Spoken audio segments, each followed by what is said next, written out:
وقال موسیٰ، اور موسیٰ علیہ السلام نے کہا، ان تکفروا انتم ومن فی الارض جمیعا، کہ دیکھو اگر تم کفر کرو گے اور جتنے زمین میں آباد ہیں یہ سب کے سب اگر کافر ہو جائیں یا نہ شکرے ہو جائیں اللہ تعالی کے، فإن اللہ لغنی حمید، تو بے شک اللہ تعالی بے پرواہ ہے اور ساری تعریفوں کا مستحق پھر بھی وہی رہے گا۔ یعنی اللہ تعالی کا کفر اختیار کرنا یا اس کی ناشکری کرنا، اس سے اللہ کو کوئی ٹینشن نہیں ہے، کیونکہ آیا تھا نا کہ تمہارے رب نے یہ بات طے کر دی ہے، اس نے یہ اعلان کیا ہے کہ شکر کرو گے تو اور دوں گا اور اگر کفر کرو گے تو عذاب آئے گا۔ کسی کو یہ وہم آ سکتا ہے کہ کفر کرنے سے کوئی اللہ تعالیٰ کا کوئی نعوذ باللہ نقصان ہو جاتا ہے یا اسے کوئی ٹینشن ہو جاتی ہے، تو وہ اللہ نے کلیئر کر دیا موسیٰ علیہ السلام کی مبارک زبان سے، ان تکفروا انتم ومن فی الارض جمیعا، تم کفر کرو یا زمین پہ آباد ساری مخلوقات اللہ تعالیٰ کی ناشکری ہو جائے، یہ بفرض محال ہے، تو اللہ تعالیٰ کو کوئی فرق نہیں پڑے گا، وہ بے پرواہ ہے، تمام تعریفیں پھر بھی اسی کے لیے ہوں گی۔ اس کو سپورٹیو ایک آیت ہے سورہ المؤمن کے اندر،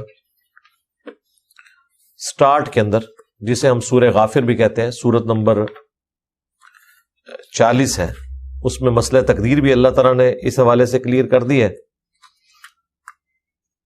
اور نہیں، سورہ الزمر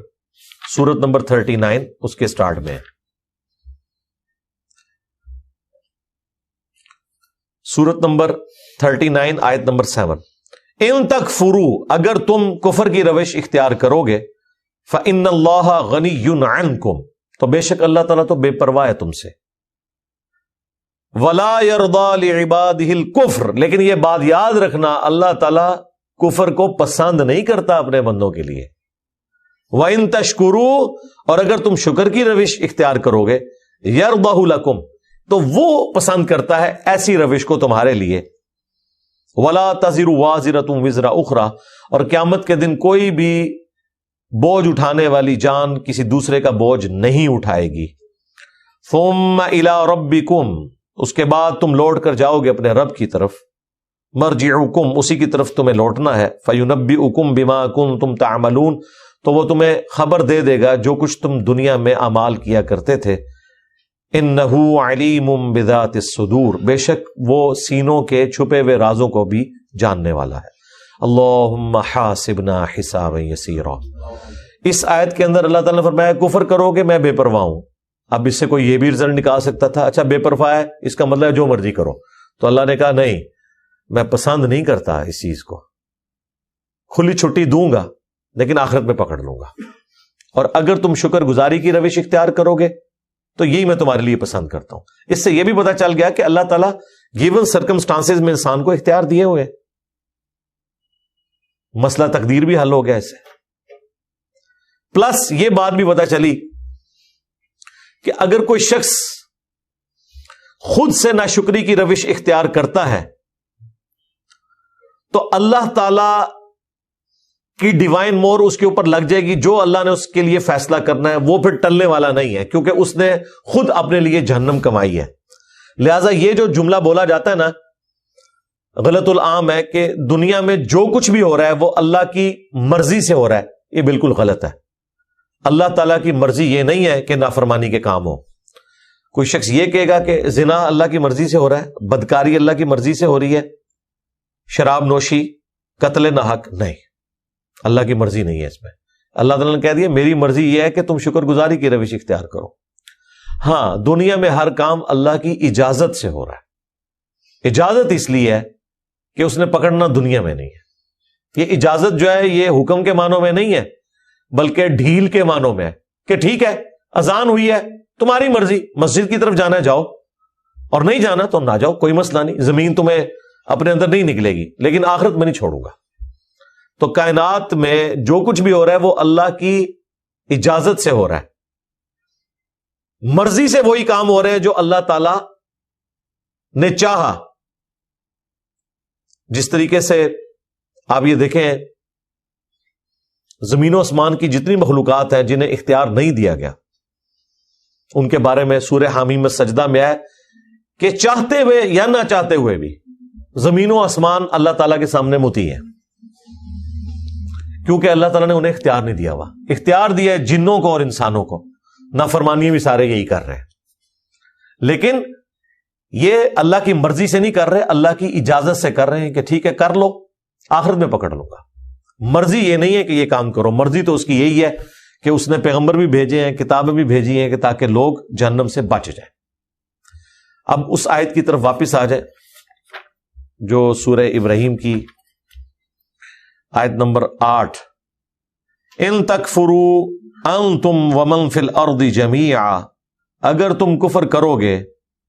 اور جتنے زمین میں ہے سب کے سب کفر کرنا شروع کر دیں، فإن اللہ لغنی حمید، تو بے شک اللہ تعالیٰ ضرور بے پرواہ ہے اور تمام تعریفیں اسی کے لیے رہیں گی، اس کے علاوہ کوئی ان کوالٹیز کا مالک نہیں ہے، اس کو کوئی فرق نہیں پڑے گا۔ اس کانٹیکسٹ میں ایک بڑی رکت انگیز حدیث ہے صحیح مسلم کے اندر، یہ حدیث مشکات میں بھی آپ کو دوسری جلد میں مل جائے گی، اور اس حدیث کا ٹیسٹ یہ ہے کہ میں آپ کو وہ حدیث ورڈ بائی ورڈ پڑھ کے سناؤں۔ یہ میری فیورٹ حدیث قدسی جو ہے ان میں سے ایک ہے۔ حدیث قدسی اللہ تعالیٰ کا وہ کلام ہے اپنے پیغمبر کے ساتھ جو نبی الاسلام نے اپنی مبارک زبان سے بیان کیا، لیکن وہ قرآن کا حصہ نہیں ہے، اس لیے ہم حدیث قدسی اسے کہتے ہیں کہ فرمان اللہ کا ہے لیکن نبی الاسلام نے اپنی مبارک زبان سے اسے بیان کیا، اور وہ قرآن کا حصہ نہیں ہے، یعنی وہ وحی مطلوع نہیں ہے، غیر مطلوع ہے، اور اس میں عین ممکن ہے کہ جب صحابہ کرام اسے روایت کریں تو بالمفہوم روایت کریں گے۔ قرآن اور حدیث میں فرق ہی یہی ہے، قرآن باللفظ روایت ہوا ہے، بالمفہوم نہیں، احادیث بالمفہوم روایت ہوئی ہیں، اسی لیے راوی حدیث اینڈ پہ جا کے کہتا ہے او کما قال علیہ السلام، یا پھر جس طرح رسول اللہ نے فرمایا تھا، یعنی لگ بھگ ایسی ہی بات آپ نے کی تھی، اس لیے آپ کو الفاظ میں چناؤ میں بھی فرق نظر آئے گا۔ صحابہ کرام جو کچھ سنتے تھے وہ کریم کر لیتے تھے، اس کے بعد ان کو باللفظ بھی بیان کر دیتے تھے، جس طرح نماز ہے، اذکار ہے، درود شریف ہے، وہ تو اسی طریقے سے باللفظ بیان ہوئے ہیں، نبی الاسلام نے کئی چیزیں اس طرح بھی تعلیم فرمائی ہیں، لیکن جو عام احادیث ہیں وہ بالمفہوم آگے ٹرانسفر ہوئی ہیں۔ البتہ حدیث قدسی اللہ تعالیٰ کا فرمان ہے، لیکن رسول اللہ کی مبارک زبان سے اس طرح کی کئی ایک احادیث قدسیہ بخاری مسلم میں بھی باقی کتابوں میں آئی ہیں، ان میں سے یہ کمال کی ایک حدیث ہے، صحیح مسلم میں بھی موجود ہے، اور مشکات میں یہ استغفار والے چیپٹر کے اندر ہے، انٹرنیشنل نمبر مشکات میں اس کا 2326 ہے، اور صحیح مسلم کے ریفرنس سے ہے۔ ابو ذر غفاری رضی اللہ تعالیٰ عنہ بیان کرتے ہیں کہ رسول اللہ صلی اللہ علیہ وآلہ وسلم نے اس حدیث میں جو وہ اللہ سے روایت کرتے ہیں، دیکھیں جی، یعنی روایت آ کے مرفوع ہوتی ہے نبی الاسلام تک، یا موقوفاً روایت ہوتی ہے کسی صحابی تک، جب وہ نبی الاسلام سے سنے تو وہ ہم کہتے ہیں یہ حدیث مرفوع ہو گئی، لیکن نبی الاسلام بھی جب اللہ تعالیٰ سے اسے بیان کرتے ہیں تو وہ پھر حدیث قدسی بن جاتی ہے۔ تو ابو ذر غفاری دیکھیں بیان کرتے ہیں کہ رسول اللہ کی حدیث میں بیان کرنے لگا ہوں جو کہ اللہ تعالیٰ نے ان سے بیان کی ہے، یعنی اللہ تعالیٰ کا اپنا فرمان۔ اب یہ نبی الاسلام کا فرمان نہیں بلکہ اللہ کا فرمان ہے بزبان محمد رسول اللہ صلی اللہ علیہ وآلہ وسلم۔ وہ کہتے ہیں کہ نبی صلی اللہ علیہ وآلہ وسلم اللہ تعالیٰ سے روایت کرتے ہیں کہ اللہ تعالیٰ فرماتا ہے میرے بندو، میں نے ظلم کرنا اپنے اوپر حرام قرار دے دیا ہے اور اسے تمہارے مابین بھی حرام قرار دیتا ہوں، تم باہم ظلم نہ کرو۔ یعنی اللہ تعالیٰ کہتا ہے کہ میں بھی ظالم نہیں ہوں، انصاف کرتا ہوں، اور ویسے تو فضل ہی فرماتا ہوں، رحمت ہی رحمت ہے، لیکن ظلم نہیں کسی پہ کرتا. چونکہ میں نے اسے اپنے لیے ناپسند کیا ہے، میں تمہارے لیے بھی جو میرے بندے ہوں گے وہ ظلم نہیں کسی پہ کریں گے. میرے بندو تم سب گمراہ تھے سوائے اس کے کہ جسے میں ہدایت عطا کروں، تو مجھ سے ہدایت طلب کیا کرو، میں تمہیں ہدایت عطا کروں گا. وہی دعائے قنوت جو آتی ہے قنوت وطر میں، جو حسن ابن علی کو رسول اللہ نے سکھائی صلی اللہ علیہ وآلہ وسلم، اللہم اہدنا فی من ہدیت. ہاں اے اللہ مجھے اپنے پاس جو ہدایت ہے اس میں سے ہدایت عطا فرما، آمین. اے میرے بندو تم سب بھوکے تھے سوائے اس کے کہ جسے میں کھانا کھلا دوں، تم مجھ سے کھانا طلب کرو میں تمہیں کھلاؤں گا. میرے بندو تم سب کے سب بے لباس تھے سوائے اس کے کہ جسے میں لباس عطا کروں، تو لباس بھی مجھ سے طلب کرو میں تمہیں لباس عطا کروں گا. میرے بندو تم دن رات گناہ کرتے رہو میں تمہارے گناہ معاف کرتا رہوں گا، تم مجھ سے مغفرت طلب کرو میں تمہیں بخش دوں گا. میرے بندو اگر تم مجھے نقصان پہنچانا چاہو تو نقصان نہیں پہنچا سکتے، اور اگر تم مجھے کوئی فائدہ پہنچانا چاہو تو کوئی فائدہ نہیں پہنچا سکتے. میرے بندو اگر تم سب کے سب جن اور انسان اس شخص کی مانند ہو جاؤ جو تم میں سب سے زیادہ نیک اور پرہیزگار ہے تو اس سے میری بادشاہت میں کچھ اضافہ نہیں ہوگا. اللہ اکبر. سب کے سب ابو بکر عمر عثمان و علی بن جائیں، اللہ تعالیٰ کہتا ہے میری بادشاہت میں کوئی اضافہ نہیں ہوگا کیونکہ میں تو بے پرواہ ہوں. ابھی تو اس کا کلائمیکس آنا ہے. اے میرے بندو اگر تم سب جن اور انسان اس شخص کی مانند ہو جاؤ جو تم میں سب سے زیادہ گنہگار ہے تو میری بادشاہت میں ذرہ برابر بھی کمی نہیں آئے گی. یہ مجھے حدیث یاد آئی اس بات سے کہ جو موسیٰ علیہ السلام کے ذریعے اللہ تعالیٰ نے کیا کہلوایا کہ اگر تم اور جتنے زمین میں ہیں سب کے سب کفر کی روش اختیار کریں تو اللہ تعالیٰ بے پرواہ ہے. یہاں پہ اللہ تعالیٰ کیا فرما رہا ہے کہ سب کے سب جن اور انسان دونوں کو خطاب ہے، تم سب کے سب بدترین انسان جیسے ہو جاؤ تب بھی میرے مرتبے میں کوئی فرق نہیں ڈال سکتے، کوئی کمی نہیں آئے گی. مطلب کسی کو دماغ میں آ سکتا تھا نا کہ سارے ہی نافرمان ہو گئے تو اللہ کی پارٹی کا تو بندہ ہی کو نہیں بچا، کوئی الیکشن تو نہیں ہو رہے بھائی سارے نیک ہو جائیں تو اللہ کو ووٹ ڈالیں گے اور سارے نافرمان ہو جائیں تو شیطان کو ووٹ ڈال دیں گے. نہیں بھائی، شیطان بھی اللہ کی مخلوق، ٹھیک ہے، پیغمبر بھی اللہ کی مخلوق،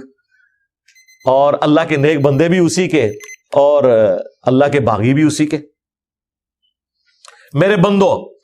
اگر تم سب کے سب جن اور انسان ایک میدان میں کھڑے ہو کر اکٹھے مجھ سے سوال کرو میں ہر ایک کی مراد پوری کروں گا تو بھی میرے خزانوں میں اتنی کمی بھی نہیں آئے گی جیسا کہ سمندر میں سوئی ڈالنے سے آتی ہے. یعنی سوئی کے ساتھ جو پانی لگتا ہے نا اتنی بھی میرے خزانوں میں کمی نہیں آئے گی. اگر سارے جنوں انس مل کے نا ایک جگہ جمع ہو کے مانگنا شروع کر دے، جو مرضی مانگ لے، میں عطا کرتا چلا جاؤں تو میرے خزانوں میں کمی نہیں آئے گی. کوئی پوری کائنات بھی مانگ لے اللہ سے، اللہ تعالیٰ تو آنے واحد میں اربوں کائناتیں ایسی پیدا فرما سکتا ہے. یہ تو اللہ کی قدرت.